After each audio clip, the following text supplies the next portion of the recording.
Bonjour, Gérard Regnon. Demain au jardin, vous trouverez ce jardin dans le nord de la France, précisément à Bercé. Donc ce jardin, il a aujourd'hui démarré en 2002. C'est une page blanche, ouais, et donc il a fallu faire un choix de structure. Le jardin, pour moi, c'est d'abord une architecture. Il fallait que je puisse mettre sur papier le dessin du jardin, mais je ne pouvais pas m'amuser à planter sans avoir la structure du jardin. Et ensuite, à partir de là, tout doucement, on apporte la plante. Mais au départ, c'est une structure. Ça, c'est essentiel. 2002, donc on a commencé ça, puis maintenant, évidemment, il évolue sans arrêt. On y amène des plantes en fleurs, on change les choses, on observe, on dit ça va pas. C'est loin d'être un succès à 100%. S'il y a 50% de ce qui a été fait a été réussi et me donne satisfaction, c'est bien, quoi. Je suis très content. Comment avoir un jardin qui va s'autogérer ou qui va avoir une gestion très simplifiée? Conduire, former des plantes, c'est agréable, c'est facile. J'appelle pas ça faire de l'entretien. Devoir désherber, c'est vraiment la chose qui me répugne le plus.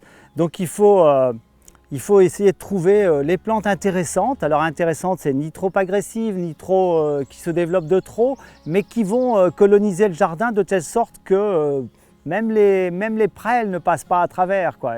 Aujourd'hui, j'ai beaucoup de prêles, c'est un peu vers ça que je me bats, sachant que je l'ai adoptée. Je ne vais pas essayer de la supprimer. La prêle, elle fait partie du jardin, il faut l'accepter. Mais l'objectif, c'est ça, c'est de faire en sorte que quand j'entretiens une zone de jardin, je me pose toujours la question, mais qu'est-ce que je peux faire pour en faciliter? Pourquoi j'ai dû passer 4 heures là? Qu'est-ce qui ne va pas dans cet aménagement pour que je puisse y passer qu'1 heure par an, par exemple? Voilà.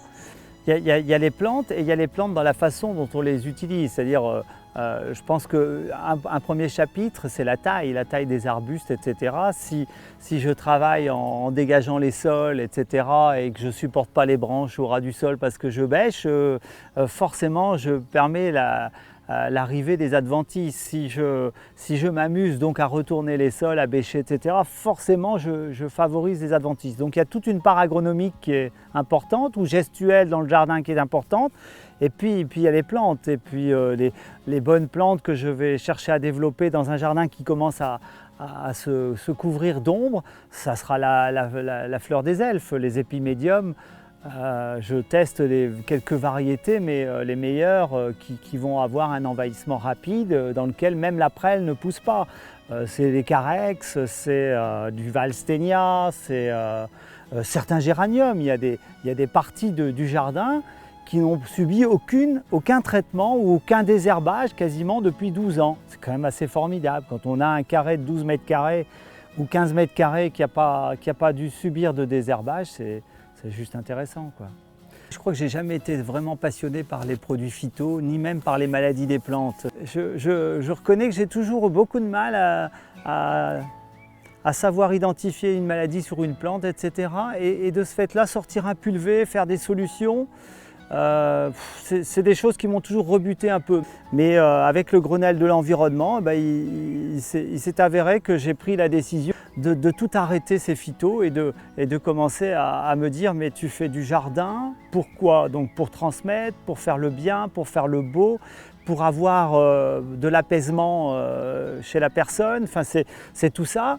Et finalement tu tues les herbes, tu tues les animaux. Il y a quand même un paradoxe. C'est un jardin où tout est recyclé sur le site, que ce soit le gazon, que ce soit les branches, que ce soit les mauvaises herbes, avec 2-3 outils importants. C'est les poules qui compostent énormément, les zones à déchets qui permettent de gagner beaucoup de temps et de mettre les déchets dedans, et puis le broyeur qui permet de broyer les branches et de les maintenir dans les plantes. Et puis un jardinier doit être là au jour J à l'heure H, c'est ça le plus difficile pour le grand public, c'est un jardin il ne peut pas attendre, quoi. Il faut y être, il y a eu une pluie, on sait que dans les 2 jours qui suivent, il faut donner le petit coup de croc s'il faut à certains endroits, et il faut savoir où il faut le donner.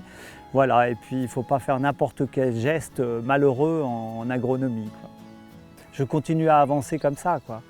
L'objectif, il est là, c'est de toujours créer, de toujours aller plus loin. Éternel insatisfait peut-être parce que toujours envie de poursuivre l'expérimentation.